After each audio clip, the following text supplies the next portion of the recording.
Sarah Chen's hands shook as she gripped the wrought iron bars of the gate, her knuckles wide against the black metal. 23 years. 23 years since she'd last seen this place, and it looked exactly the same, except for the pool. The pool that wasn't supposed to exist. "Can I help you?" Sarah turned to see a security guard approaching, his hand resting casually on his radio. Behind him, the sprawling estate stretched across 3 acres of manicured lawn, the Victorian mansion rising like a monument to old money and older secrets. "Just admiring the property," Sarah said, forcing her voice steady. "Beautiful pool. When was it installed?" The guard's expression softened slightly. "About 15 years ago, I think. The Whitmore family spared no expense. Salt water, heated. The works. You thinking of having one put in?" "Whitmore family." The name hit her like a physical blow. Sarah managed to smile. "Something like that." As the guard moved on, Sarah pulled out her phone and snapped photos through the bars. The pool was magnificent, an infinity edge that seemed to spill into the horizon, surrounded by Italian marble and dotted with floating lanterns that would light up at dusk. Children's laughter echoed across the water as a boy and girl, maybe 8 and 10, cannonballed off the diving board while their mother lounged nearby, martini in hand. The woman looked like she'd never worried about money a day in her life. Sarah's jaw clenched. She knew that feeling once, before everything was taken away. Her phone buzzed with a text from Marcus, "Any luck with the county records?" Sarah typed back, "Meeting the clerk in an hour. The photos you found were right, they built over the foundation." 3 dots appeared, then, "Jesus, Sarah. Are you sure about this? It's been decades." She stared at the message, then at the family splashing in water that sparkled over her grandmother's grave. "I'm sure." Riverside County Records Department smelled like old paper and broken dreams. Sarah sat across from Helen Martinez, a clerk who'd worked there for 30 years and had the tired eyes to prove it. "This is highly irregular," Helen said, spreading the yellow documents across her desk. "These property records were sealed after the investigation." "The investigation that concluded my grandmother committed suicide," Sarah said flatly. "Even though she left a note saying she'd never sell the house." Helen winced. "Mrs. Chen, I understand you're upset, but upset." Sarah leaned forward. "My grandmother raised me in that house after my parents died. She promised me it would always be ours. Then suddenly, at 92 years old, she supposedly sells it for half its value to some developer she'd never met. And throws herself off a bridge 3 days later." The note was authenticated. Her signature was forged. Sarah slammed a manila folder on the desk. "I've spent 15 years and my entire inheritance tracking down the truth. Look at these." Helen reluctantly opened the folder. Inside were dozens of documents, handwriting analysis reports, financial records, investigator notes, and most damning of all, photographs from a private investigator Marcus had hired. "This is..." Helen's face went pale as she examined a series of photos showing construction crews digging on the Chen property. "This is your grandmother's garden." Was. They built the pool foundation right over where she used to grow her prize-winning roses. The same roses she was tending the day before. She allegedly sold the house. Sarah's voice cracked slightly. She never would have let them destroy her garden. It was the only thing she had left of my grandfather. Helen flipped through more photos, shots of concrete being poured, workers in hard hats, and most chilling of all, a close-up of what looked like fabric caught on a piece of rebar. "Dear God," Helen whispered. "The county inspector who signed off on the foundation work. He was arrested 2 years later for taking bribes. The real estate agent who handled the sale. She disappeared to Costa Rica with $2 million in cash. And the developer." Sarah's smile was razor-sharp. "Richard Whitmore. Current owner of my grandmother's house." Helen set down the photos with shaking hands. "What exactly are you asking me to do?" "I want you to pull the original deed. The real one, from 1952, when my great-grandfather bought that land. I want you to look at the chain of title and tell me if the sale in 2001 was legal." "Mrs. Chen." Even if there were irregularities, the statute of limitations doesn't apply to fraud or murder. The word hung in the air like a death sentence. Helen stared at Sarah for a long moment, then reached for her computer keyboard. "This will take a while to pull from the archives," she said quietly. "And if what you're suggesting is true, then the Whitmore family has been living in my house, built a pool over my grandmother's body, and I want them to pay for every second of it."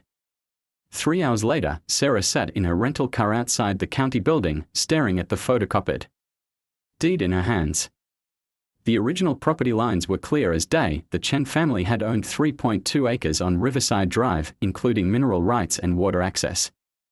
The 2001 sale documents showed only 2.8 acres, with a convenient survey error that excluded the exact area where the pool now sat. Her phone rang. "Marcus. Tell me you found something good," her lawyer's voice crackled through the speaker. "Better than good." Helen found 3 different versions of the same deed, all with different property boundaries.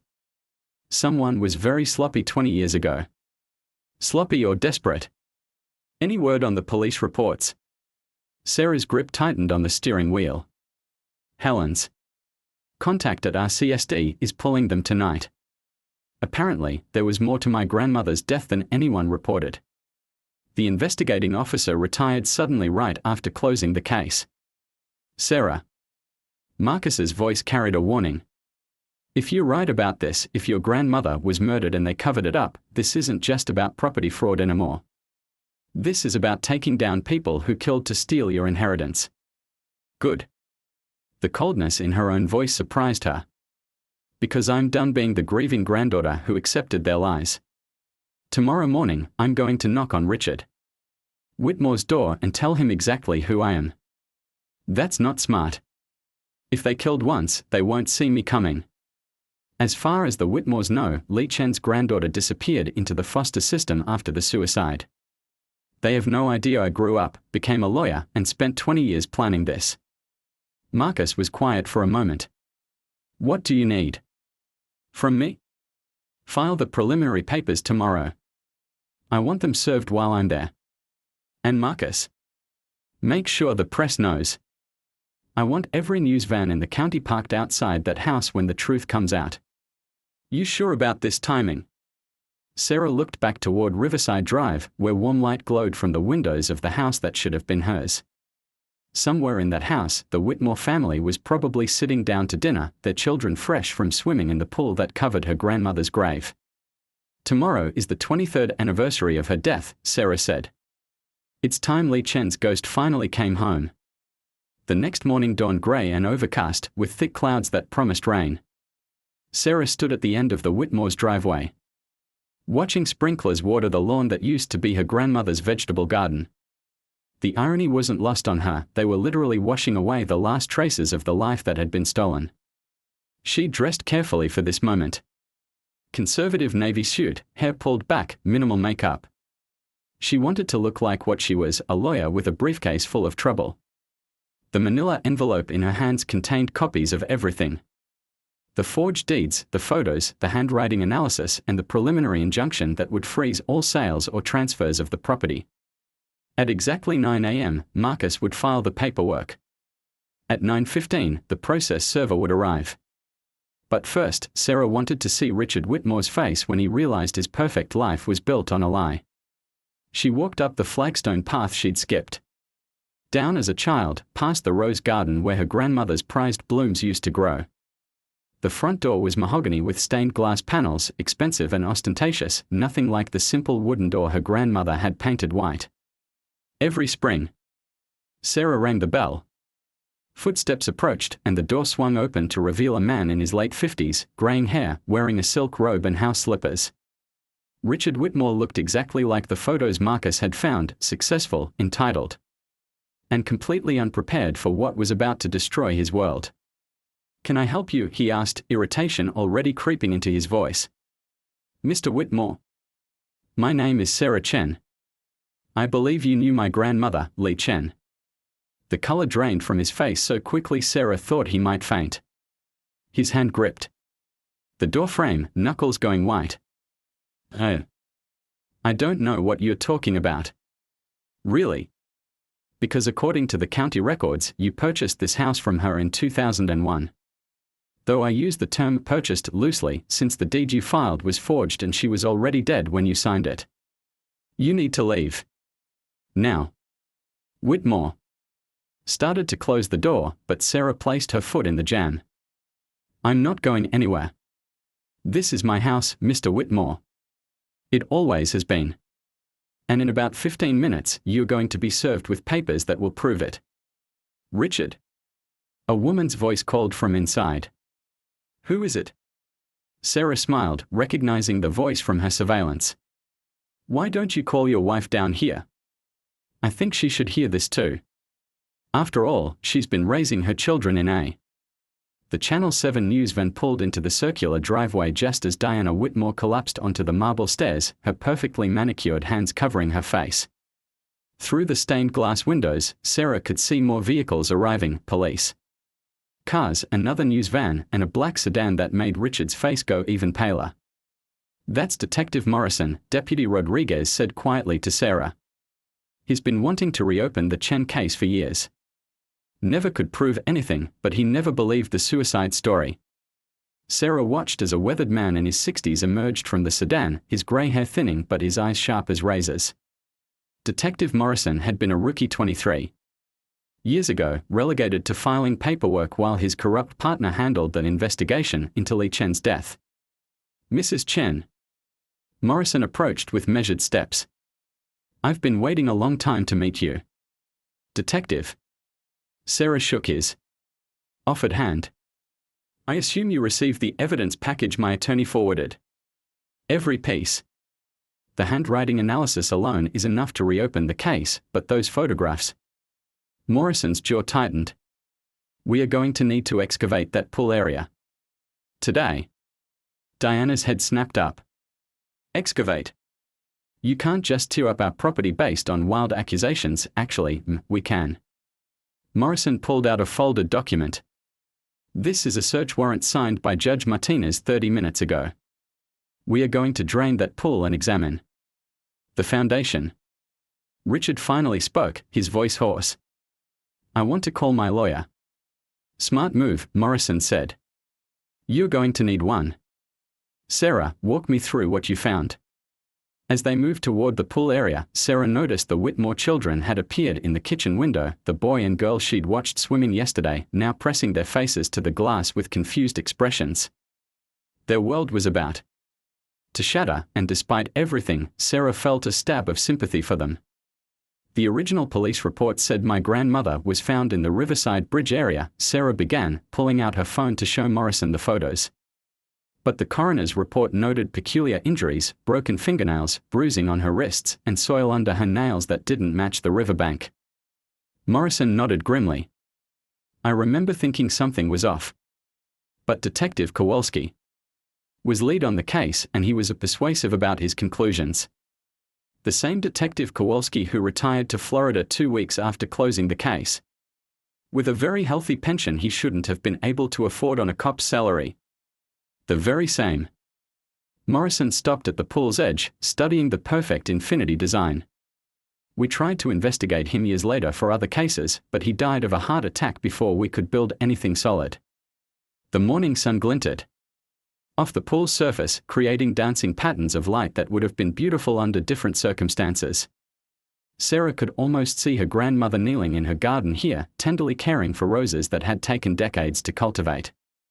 The soil analysis from my private investigator shows this area was disturbed sometime in late 2001, Sarah continued. Right around the time the pool foundation was poured. A commotion behind them made them turn. Richard Whitmore was on his phone, pacing frantically near the front door while his wife sat on the steps, still in shock. The children had disappeared from the window. Richard, please tell me this is some kind of mistake, Diana's voice carried across the lawn.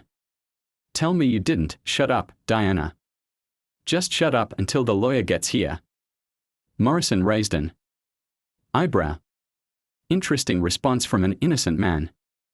The Channel 7 news crew was setting up their equipment, and Sarah could see the reporter, a sharp-faced woman in her 30s, talking rapidly into her phone. More news vans were arriving, along with what looked like county excavation equipment. This is happening fast, Sarah observed. 23 years isn't fast enough, Morrison replied. Your grandmother deserved justice a long time ago. A black BMW pulled into the driveway and out stepped a man in an expensive suit, clearly Richard's attorney.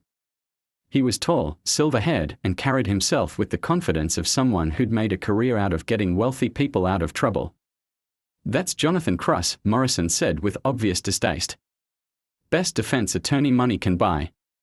Also happens to be the same lawyer who handled the original property transfer in 2001. Sarah's eyes narrowed.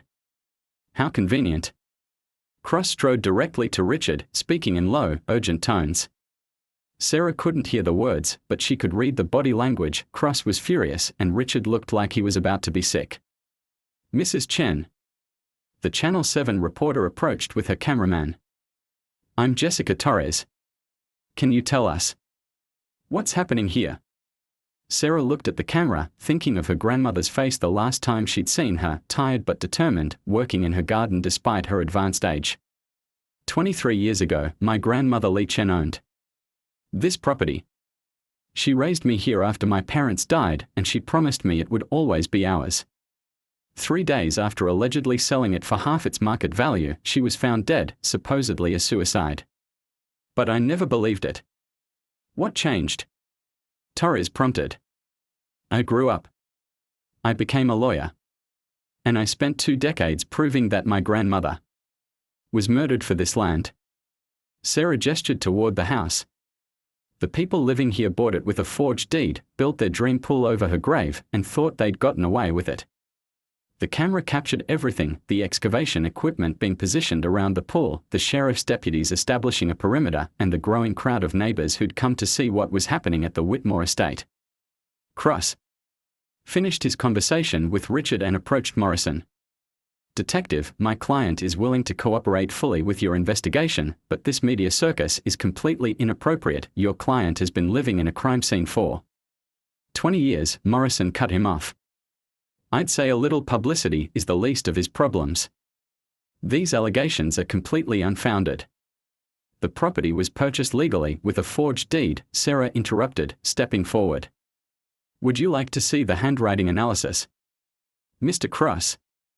Or should we start with the fact that you notarized documents for a woman who was already dead?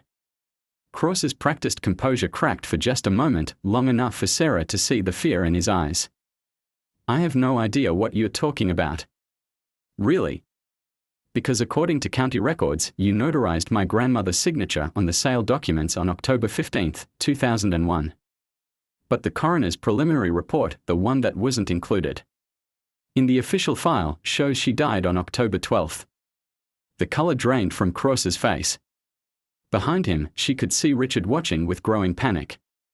Morrison stepped closer to the attorney. Mr. Cross, I think you might want to consider whether you need your own representation here. The sound of heavy machinery interrupted them as the excavation crew began setting up around the pool. The infinity edge that had seemed so elegant yesterday now looked ominous, like a mouth ready to give up its secrets. Diana Whitmore had been silent through most of the exchanges, but now she stood up slowly, her face pale but determined. Richard. Her voice cut through the chaos. I need to know the truth. Right now. Diana, don't say anything, Cross started. I'm not talking to them, Diana snapped. I'm talking to my husband. The man I've shared a bed with for 15 years. The father of my children. She walked toward Richard, her heels clicking on the driveway. Did you kill an old woman for this house? Richard looked around desperately at his lawyer, at the police, at the cameras recording every word. His mouth opened and closed several times before any sound came out. It wasn't supposed to happen like that. The words hung in the air like a death sentence. Cross grabbed Richard's arm, but it was too late. The cameras had caught everything. Oh God, Diana whispered, stepping backward. Oh my God, you actually did it. Morrison was already reaching for his handcuffs. Richard Whitmore. You're under arrest for the murder of Li Chen. As the detective began reading the Miranda rights, Sarah felt something she hadn't expected, not triumph, but a deep, aching sadness. Justice was finally coming, but it wouldn't bring her grandmother back or give Sarah the childhood that had been stolen from her. Jessica Torres was speaking rapidly into her microphone, reporting live as the drama unfolded. This is Jessica Torres reporting from what appears to be a major break in a 23-year-old murder case. We are watching as Richard Whitmore is arrested for the death of Lee Chen, whose body may be buried beneath the family's backyard pool. The excavation crew was already draining the pool, the crystal clear water flowing out through massive hoses. Sarah watched her grandmother's supposed grave being revealed inch by inch, the expensive tile work that had covered the truth for so many years. But the biggest shock was still coming. As Morrison finished cuffing Richard, Diana Whitmore walked over to Sarah. Her face was streaked with tears, but her voice was steady. "I knew," she said quietly, just loud enough for the cameras to pick up. "I've known for years that something was wrong with how we got this house. Richard told me your grandmother had Alzheimer's, that she didn't understand what she was signing. But I found things." "What kind of things?" Morrison asked. Diana looked back at the house, then at her children's faces pressed against an upstairs window. "Letters. Hidden in Richard's office. Letters from your..." The video camera sat on Detective Morrison's desk like a loaded weapon, its memory card containing 23 years of buried secrets. Sarah stared at the device, her hands trembling as she realized her grandmother had been far more prepared for her final battle than anyone knew. The timestamp shows the last recording was made on October 11, 2001, Morrison said, his finger hovering over the play button. "One day before your grandmother's official death date." They were in the county sheriff's conference room, Sarah, Morrison, District Attorney Rebecca Walsh, and Marcus, who'd driven down from Los Angeles the moment he heard about the arrests. Through the window, Sarah could see news vans lined up. Outside, their satellite dishes reaching toward a sky that had turned dark with storm clouds. "Before we watch this," DA Walsh said, "I need to know what we are dealing with. Richard Whitmore's confession is huge, but if this video implicates other people, then we follow the evidence wherever it leads," Morrison finished firmly. "Lee Chen deserves the whole truth, not just the convenient parts." Sarah nodded, though her stomach churned with anticipation and dread. "Play it." The screen flickered to life, showing her grandmother's face, older than Sarah remembered, but still fierce with determination. Lee Chen was sitting in what looked like the study of the house, surrounded by legal documents and photographs. "My name is Lee Chen," her grandmother's voice filled the room, speaking with a slight accent that had never fully faded after 60 years in America. "If you are watching this, then they have killed me for what I know. And what I know will destroy them all." Sarah's breath caught. Even facing death, her grandmother had been planning to fight. "I have discovered that my property is not the only one they want. There are 12 families on Riverside Drive, all elderly, all with valuable land near the new water treatment facility. They have been pressuring us to sell for months, but I have learned the truth about why." Lee Chen held up a thick folder. "The county is planning to build a luxury development here, but they need our land for pennies on the dollar to make the project profitable. They have been using threats, forgery, and worse to force us out." The camera angle shifted slightly, and Sarah realized someone else was in the room, someone operating the camera. "Tell them about Mrs. Patterson," a male voice said from behind the camera. Lee Chen's face darkened. Eleanor Patterson lived 3 houses down. She refused to sell in August. They found her at the bottom of her stairs 2 weeks later. The police called it an accident. Sarah felt the air leave her lungs. There were others. On screen, Lee Chen continued, "Mrs. Patterson had perfect balance. She walked 3 miles every morning. She did not fall downstairs by accident." DA Walsh leaned forward. "Do we know who's behind the camera?" Morrison was already typing on his computer. "Give me a minute." He pulled up property records from 2001. Eleanor Patterson, 1251, Riverside Drive. Died August 15, 2001. Cause of death, accidental fall. Property sold to her. His face went pale. "Whitmore Development Corporation. Same company that bought your grandmother's house." The video continued as Lee Chen spread out more documents. I have copies of the real development plans obtained by my friend who works in the county planning office. The water treatment facility is a cover story. They are building executive homes and a private country club. The water rights alone are worth $50 million. Jesus, Marcus whispered. This wasn't just about one house. It was about an entire neighborhood. Li Chen's voice grew more urgent. I have evidence that County Commissioner James Mitchell and Planning Director Susan Torres are involved. They approved false environmental impact statements and buried the real geological surveys that show contamination from the old industrial site. Sarah's blood ran cold. Torres. The reporter outside is Jessica Torres. Morrison was already on his phone. I need background checks on Commissioner Mitchell and Planning Director Torres from 2001. Also cross-reference any family connections to Jessica Torres at Channel 7. On screen, Li Chen held up a set of photographs. These were taken at the construction site they claim will be the water treatment facility. But look closely.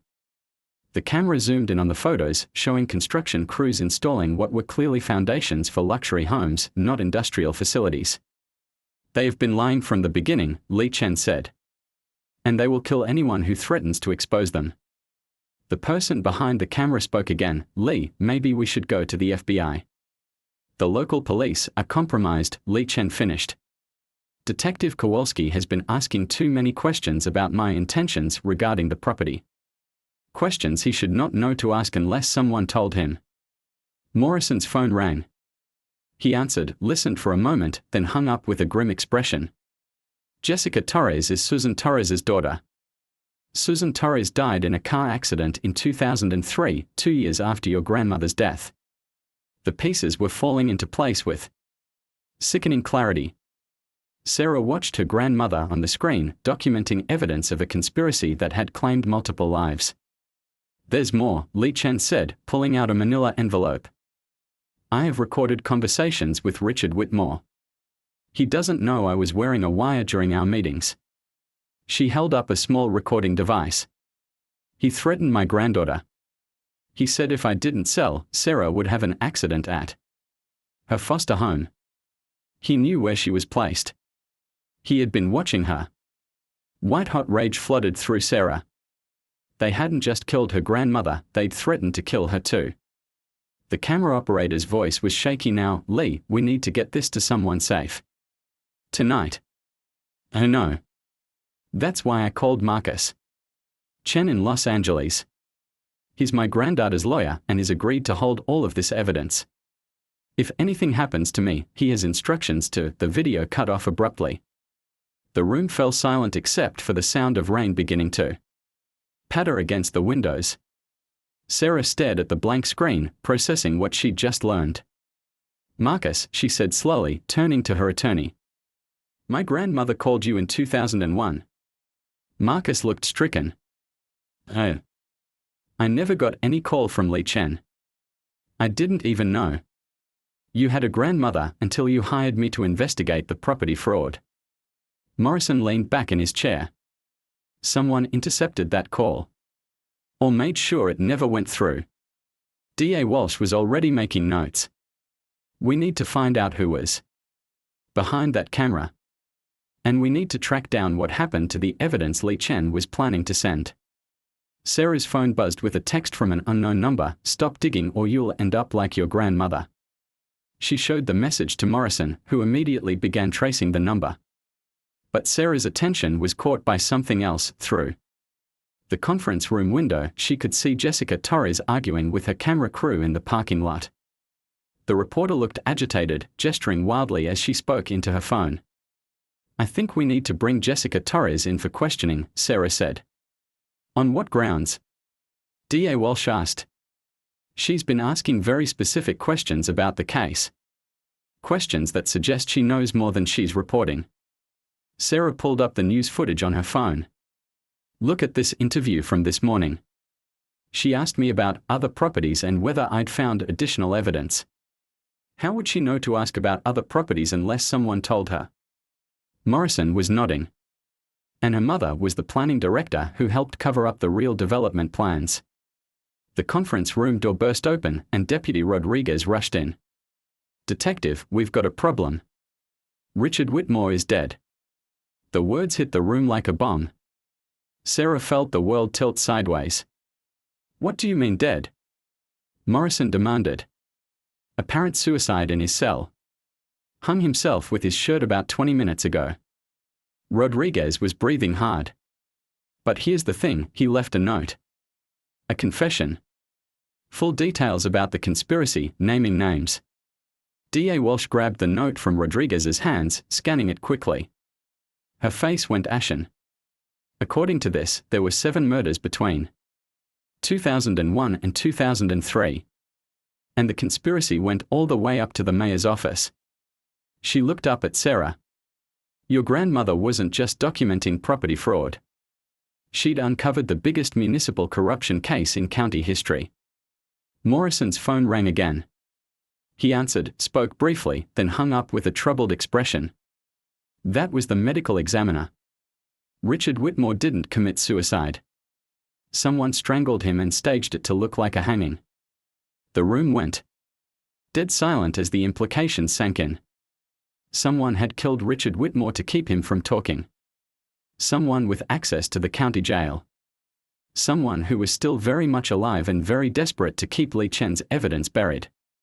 Sarah's phone buzzed again with another text, "Last warning." But this time, she wasn't afraid. She was furious. "They think they can still intimidate me," she said, standing up. "Just like they intimidated my grandmother. But they made one critical mistake." "What's that?" Morrison asked. Sarah smiled, and it was sharp as a blade. "They killed the wrong person in that jail cell. Because according to Diana Whitmore's statement, there's still someone alive who has access to all of Richard's records.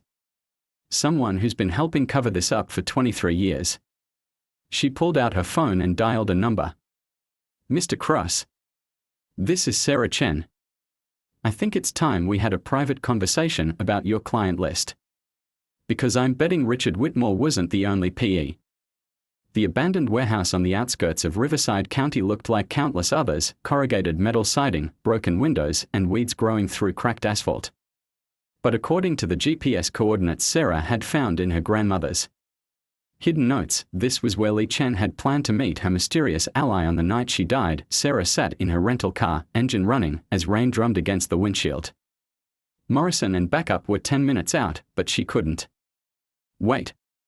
Not when Jessica Torres was already inside, her news van parked behind the building where she thought no one would see it. Sarah's phone buzzed with a text from Marcus, "Found the bank records. Lee Chen withdrew $50,000 cash the day before she died. Payment for something big. Or someone," Sarah thought. Someone who'd been helping her document the conspiracy but had disappeared after her death. She checked her weapon, a Glock 19 she'd learned to use during the years she'd spent investigating her grandmother's murder. Some lawyers carried briefcases. Sarah carried insurance. The warehouse's side door was unlocked, opening into a cavernous space filled with dusty machinery and shadows. Sarah moved carefully, her footsteps echoing despite her attempts at stealth. Voices carried from the far end of the building, Jessica Torres arguing with someone in hushed, urgent tones. 23 years and you couldn't just let it die, Jessica was saying. You had to keep those recordings. I tried to forget, a man's voice replied, trembling with age and fear. I tried to move on after Lee died. But when I saw Sarah on the news today, saw her standing in that house, I couldn't let Lee's death be for nothing. Sarah crept closer, using the old machinery as cover. Through a gap between two rusted conveyor belts, she could see them, Jessica Torres holding a gun on an elderly man in his 70s, grey-haired and wearing clothes that had seen better decades. You should have destroyed everything after the old woman was killed, Jessica continued. Instead, you've been sitting on evidence that could destroy my family for over 2 decades. Your mother killed innocent people, the old man said. Eleanor Patterson, Lee Chen, the Hendersons when they wouldn't sell, my mother did what was necessary to secure our future. That development brought hundreds of jobs to this county. Sometimes progress requires sacrifice. Sarah's blood ran cold. The Hendersons, she'd never heard that name in connection with the case. Progress? The old man's voice cracked with emotion. You call murder progress? I helpfully document everything because I thought someone should know the truth. You never expected my mother to have the old bitch killed before she could use your evidence. But she did. And then you disappeared like a coward, leaving me to clean up the mess. Sarah was close enough now to see the old man's face clearly. Despite the years, she recognized him from the few family photos her grandmother had kept. Tommy Chen, her grandfather's younger brother, who'd vanished from the family after some kind of falling out decades ago, her great-uncle, the one who'd been behind the camera. I couldn't stop them, Tommy whispered. I tried to warn Lee, but they got to her first. Found her in the garden and... God, the things they did before they killed her. Jessica's finger tightened on the trigger. And now you're going to join her, along with that meddling granddaughter who couldn't leave well enough alone.